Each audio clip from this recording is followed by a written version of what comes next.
Hi, and welcome to DaHungryHubs On the Road, Episode 3. Today, we're on a particularly kind of windy day here in Porto, and I wanted to talk about something that I mentioned the last time in Episode 2, and it was about creating purposeful travel, really willing yourself to define purpose while out on the open road. This is in line with slow travel concepts, and I asked myself, how can we actually connect with purpose while out on the road? And I came up with 4 fantastic ideas. First one is to ask for guidance.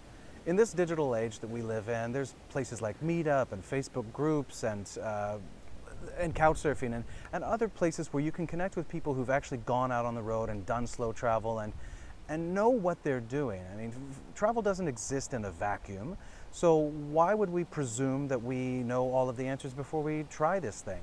So I strongly suggest reaching out, because in the end, it's guaranteed that there's someone out there who knows more than you do, and it can actually end up being much more purposeful. I'll give an example at the end.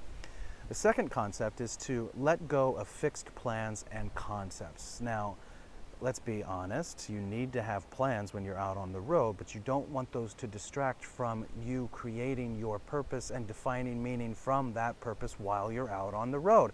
So if the plan is getting in your way, ditch it. If you have fears or doubts or limitations that are creating problems for you, do your best to ditch them, and being patient with yourself while out on the road will allow you to do that. And that's why, third, it's key to be flexible. As Bruce Lee says, to be like water.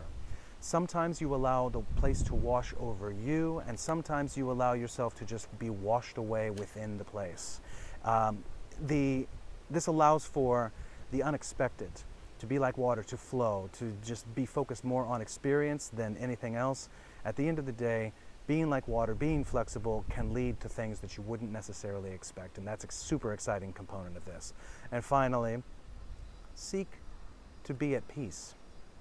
This requires letting the ego go to a certain extent. Things are not going to go how you think they're going to go. People are not going to respond to you in the way that you think they should, right?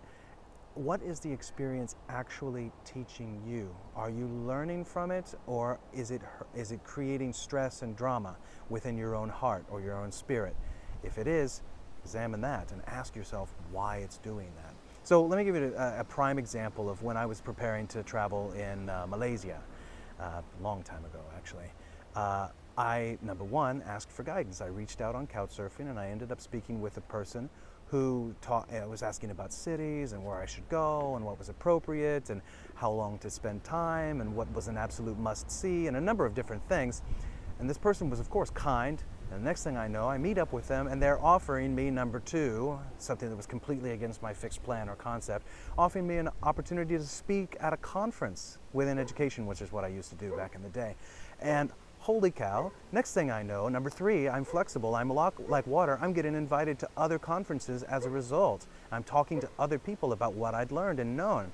And then finally, I'm at peace, everything's good, and this actually helped expose me to a portion of my life's path while I ended up moving to Malaysia. I worked there, I did more conferences, things expanded.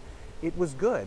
So the purpose, traveling with purpose, focusing on being aware and trying to make sure that I put the ego aside, asked for guidance, learned about what I should let go and be flexible about, actually ended up putting me on the path to where I am now.